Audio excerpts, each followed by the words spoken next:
একটা প্রশ্ন আছে, সম্প্রতি মাইকে ঘোষণা দিয়ে মাজার ভেঙে ফেলা কতটুকু শরিয়া সম্মত? শোনেন, আমাদের দেশে কিছু একটা ওইলেই মাইকে ঘোষণা, আর লাঠি সোটা লইয়া সবাই কি করে দৌড় দেয়, তারে মাইরা ফেলতে হবে। ঘটনার কোনো যাচাই বাছাই করা না। প্রথম কথা হলো, ঘোষণা দিয়ে কোনো মাজার ভাঙ্গা, কবরে আঘাত করা জায়েজ নাই। এই অধিকার ইসলাম আপনাকে দেয় নাই। সৌদি আরবে বর্তমানে কোনো মাজার আছে নাই? এটা কি জনগণ ভাঙছে না সরকার এটা নিষিদ্ধ করছে? কোন মাজারে যদি কোনো খারাপ কাজ হয়, এই মাজারকে কন্ট্রোল করা এই দায়িত্ব কার? সরকারের। আমার আপনার দায়িত্ব এটা না। খারাপ কাজ হইলে কিন্তু কবর আপনি ভাঙ্গা ফেলবেন, কবর থেকে হাড্ডি গুড্ডি উঠে ফেলবেন, এই অধিকার ইসলাম আপনাকে। আপনি পাপ করতেছেন, আপনি ভুল করছেন, আপনি সমাজে ফিতনা ছড়াচ্ছেন।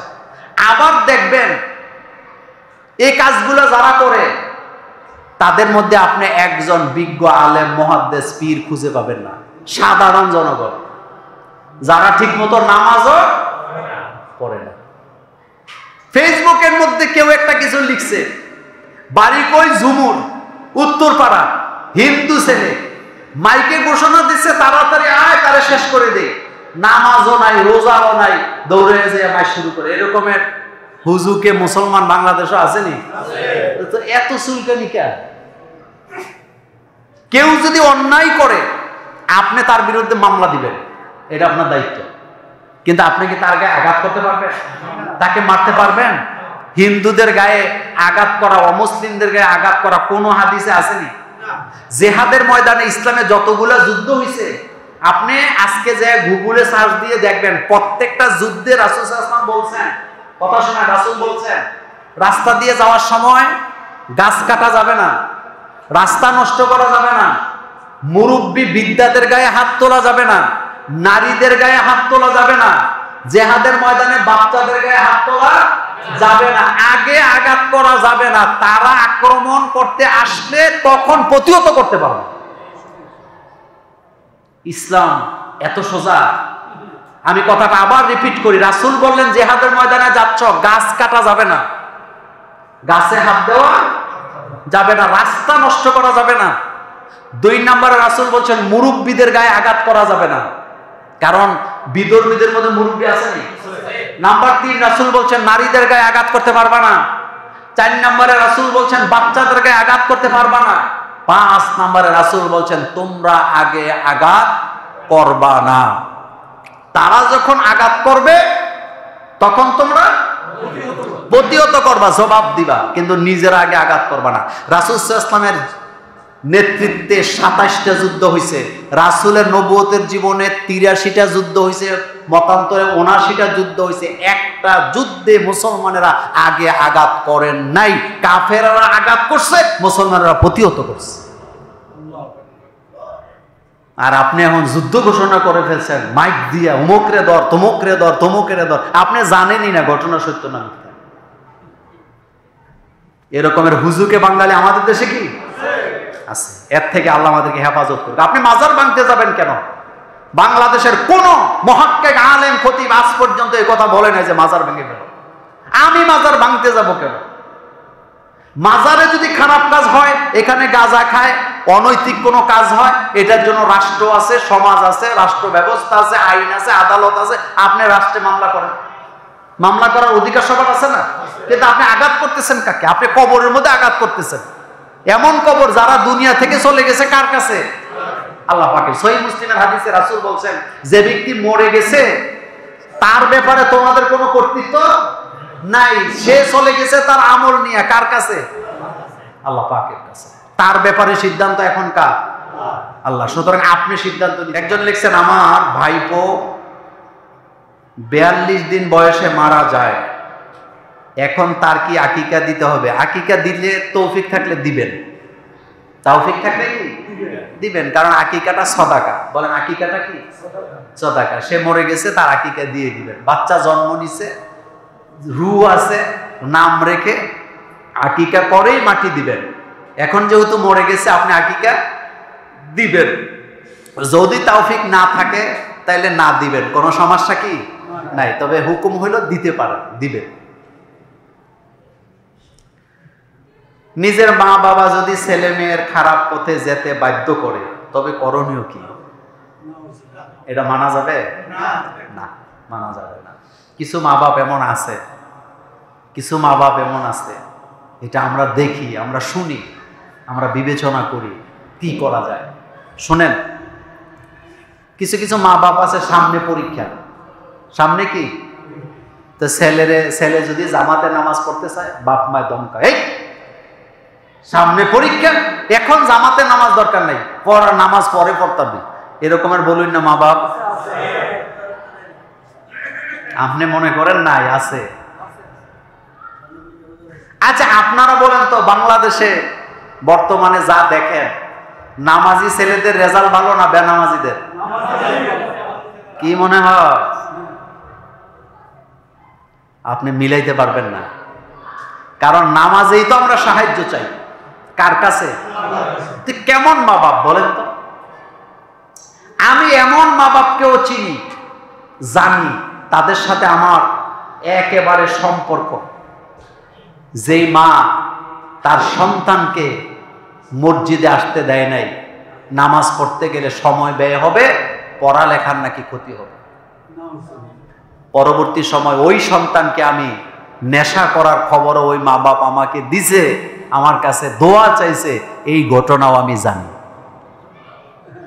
আমি তখন খোটা দিই না, আমি হাসি মুখে বলেছিলাম, আপনিই তো ছেলেরে নামাজ পড়তে দেন না, এখন আবার দোয়া চান কেন? কয় হুজুর তখন তো বুঝি নাই। তা আপনি সময় হারায়া বুঝলে কোনো লাভ আছে না।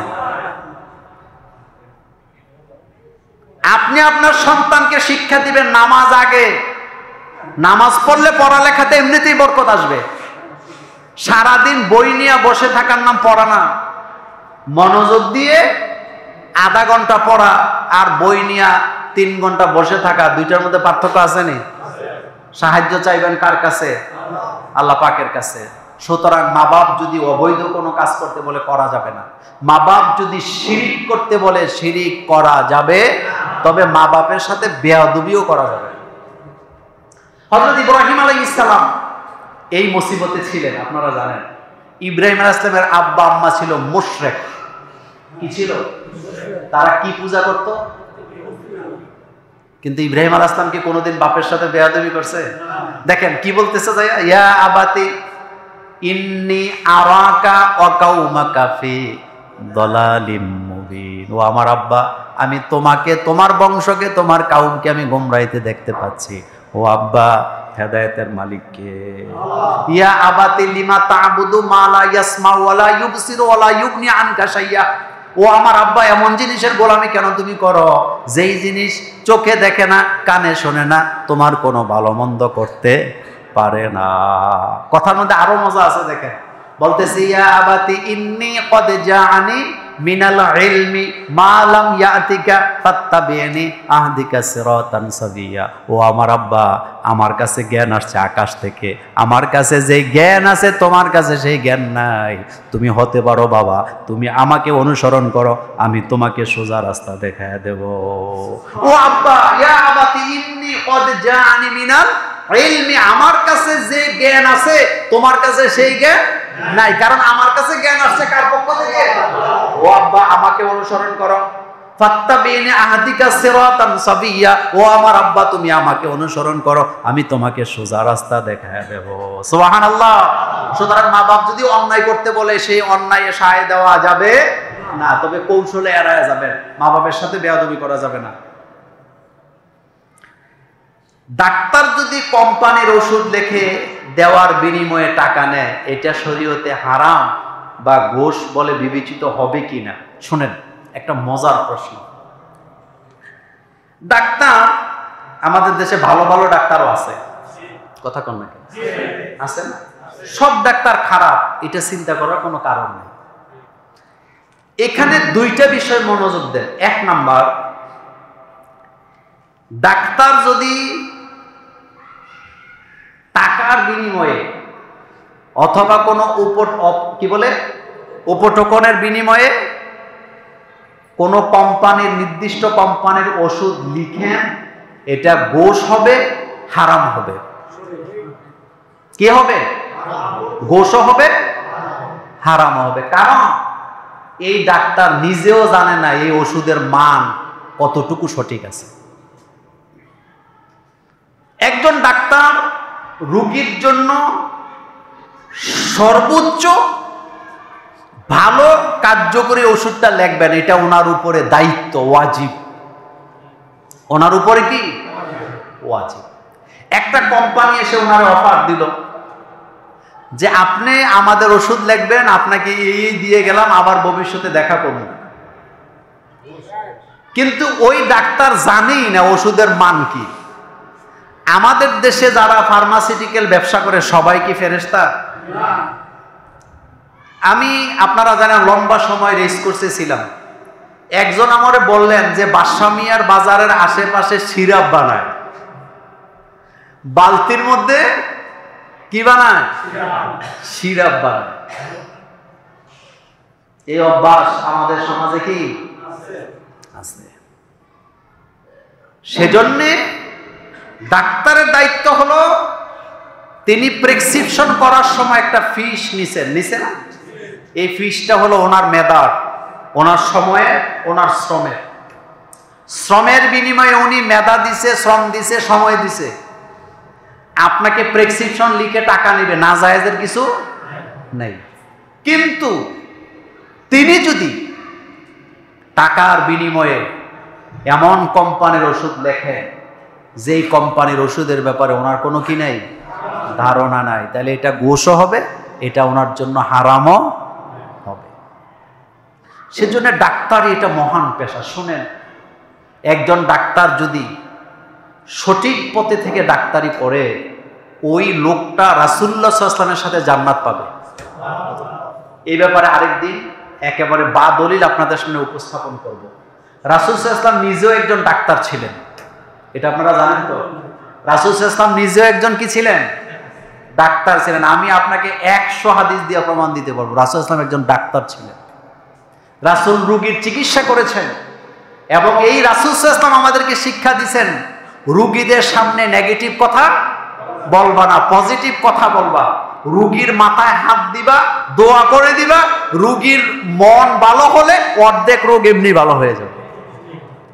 আল্লাহ নবী যখন রোগী দেখতে যাইতেন, মাথায় হাত ধরে, নাম ধরে দোয়া করে দিতেন। এভাবে মাথায় হাত দিতেন, আল্লাহ রাসূল দোয়া করতেন, আল্লাহুম্মা আশফি আব্দুর রহমান, আল্লাহুম্মা আশফি জায়েদ। এইভাবে করে দোয়া করে দিতেন। আল্লাহ রাসূল নাম ধরে ধরে দোয়া করতেন, আল্লাহ তারে সুস্থতা দান করে দাও। আর রাসূল ভরসা দিতেন। কিছু কিছু ডাক্তার আছে দেখবেন, আপনি গেছেন, ওষুধ দেওয়ার আগে অর্ধেক রোগ নাই। কেন? কারণ সে আপনার সাথে ভালো কথা বলছে, আচরণ করছে, মডিফাইড করছে। আবার কিছু কিছু ডাক্তার আছে ভয় লাগায় দেয়। এক রোগী আমার পরিচিত, তিনি এক ডাক্তার দেখাইছে, ডাক্তার বলছে তোমার ক্যান্সার। রোগী অর্ধেক মরা, খাওয়া দাওয়া শেষ। এই রোগী আবার ভিসা টিসা করে ইন্ডিয়াতে গেছে। ইন্ডিয়াতে যাওয়ার পরে ওরা ওষুধ লিখে দিছে আর বলছে আপনার কোনো ক্যান্সার টেনশন নাই, এই ওষুধ খান, আপনি ভালো হয়ে যাবেন। 60 বছর আগের ঘটনা, লোক এখন দিব্যি ভালো। এরকমের ডাক্তারও কি আছেন? ডাক্তাররা এই সেবা আমি আপনি পারবো না, এটা মহান পেশা। কারণ ডাক্তাররা রোগীর কি করেন? সেবা করেন। নার্স যারা, ডাক্তার যারা, তারা রোগীর সেবা করেন।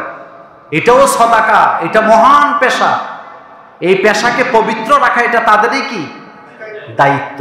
কোনো কোম্পানিকে আপনি প্রমোট করা আপনার দায়িত্ব নয়। আপনি ওই ওষুধটাই লিখবেন যে ওষুধ আপনার রোগীর জন্য কি সবচেয়ে বেশি কার্যকর। আরেকটা কথা বলি, সেটা হলো পরীক্ষা নিরীক্ষা একটা চাপ আমাদের উপরে চাপায়া দেয় কিছু কিছু হাসপাতাল আছে, আসেনি?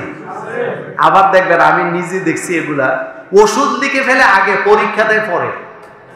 আচ্ছা, আপনাদের বিবেক কি বলে, পরীক্ষা আগে হবে না ওষুধ লেখা আগে হবে? তা ওষুধ লেখার পরে পরীক্ষার দরকার থাকে? আপনি তো ওষুধ লিখেই ফেলছেন। এগুলা চলে কিনা? এগুলোর দিকে খেয়াল করা দরকার।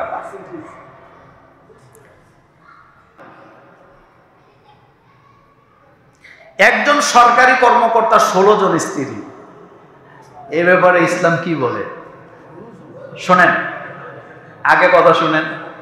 স্ত্রী কয়জন? স্ত্রী কথাটা ভালো না খারাপ? স্ত্রী কথাটা ভালো না খারাপ? যদি এখানে লিখতেন একজন সরকারি কর্মকর্তা 16 জন প্রেমিকা, তাইলে এটা হারাম, তাইলে এটা কি? কিন্তু এখানে লেখছে একজন সরকারি কর্মকর্তার স্ত্রী কয়জন? স্ত্রী কথাটা ভালো, কিন্তু 16 জন কথাটা ভালো না। কারণ শরীয়তে কেউ কোন পুরুষের যদি প্রয়োজন হয় শর্ত সাপেক্ষে, মানে যেই যে শর্তে সে বিয়ে করতে পারে, কয়টা স্ত্রী থাকতে পারবে? বরাবর 4 জন। পঞ্চম বিয়ে করতে হলে 4 জনের একজন হয় মরা লাগবে, নাইলে তালাক দেওয়া লাগবে। কিন্তু একসাথে 4-এর অধিক স্ত্রী রাখা জায়েজ নাই, বলেন কি নাই? তবে ব্যাপারটা হইল বন কর্মকর্তা, তো বন খাইতে খাইতে খাইতে খাইতে মানুষও খাইয়া ফেলাইছে। আমাদের দেশে বোধহয় এখন আর চুরি নেই, কথা কন না কেন? এখন বোধহয় চুরি নেই, ঘুষ নাই, বন্ধ হয়েছে নি? যেডারে ফাড়াই হেডাই। আরো দেখেন না কত কিছু বের হইব, আমি ভবিষ্যৎবাণী করে দিয়ে যাই। এই যাদেরকে বসাইছেন বিশ্বাস করে দেখবেন কয়দিন পরে দুর্গন্ধ বের হইব। কারণ ক্ষমতায় থাকতে কারো গন্ধই কি বের হয় না, ক্ষমতা থেকে যাওয়ার পরে বোঝা যায় তার বাপে কি করছে, মায় কি করছে, বোনের জামাই কি করছে, বাগিনারা কি করছে, সে নিজে কি করছে, কত টাকার দরকার। সবচেয়ে বড় সমস্যা হলো আমাদের দেশে যারা ক্ষমতায় বসে, ক্ষমতায় বসার কয়েক মাস পরেই চিন্তা করে একটা সময় আর এই দেশে থাকা যাবে না, কারণ আকাম কুকাম করতেছি, যেহেতু এখান থেকে বাধ্য হইব, কিছু কি লাগবো, এই বন খেকুরা বনকে খেয়ে শেষ করে দিচ্ছে। বন খেকুরা বন খেয়ে শেষ করছে। আপনাদের মনে আছে বনের রাজা ছিল না বাংলাদেশে, নাম মনে আছে? ওসমান গনি। কি নাম? আমাদের কুমিল্লার মাল। এত টাকা কি করব, কাম করছে আর কি। এটা খুবই ঘৃণিত কাজ, শুনতেও তো খারাপ শোনা যায়।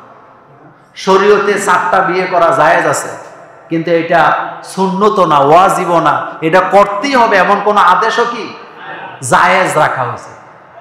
জায়েজ থাকতে পারে, বিভিন্ন ব্যাখ্যা আছে, সেটা আজকে নাই বা বললাম। তবে এটা অশুভ লক্ষণ, এটা শুভ লক্ষণ না। আল্লাহ পাক আমাদের সকলকে কবুল করুক। একটা শেষ প্রশ্ন আসছে। বহিষ্কৃত নেতা ফজলুর রহমান বলেছেন শিবিরের 3টি শব্দ 3 জায়গা থেকে এসেছে, যা খুবই আপত্তি করে। এ ব্যাপারে আপনার মতামত কি?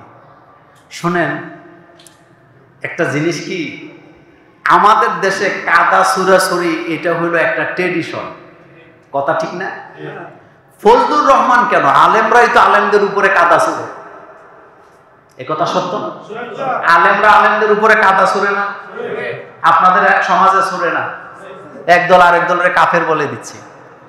সবগুলা কথার জবাব একটাই, নিজেরে কিভাবে ভাইরাল রাখা যায়, নিজেরে কিভাবে সমাজে আলোচনায় রাখা যায়, এই চিন্তা চেতনা মাথার মধ্যে ঘুরপাক খায়। আপনাদেরকে একটা কথা বলি, আপনারা আমার মুসল্লি, ভালোবাসার মানুষ, একটা কথার জবাব দেন তো, জান্নাতের মালিক কে? আল্লাহ।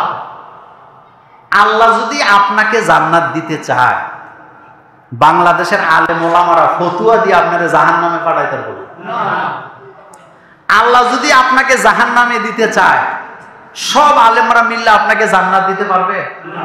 কে জান্নাতি কে জাহান্নামী, এটা কার কাছে?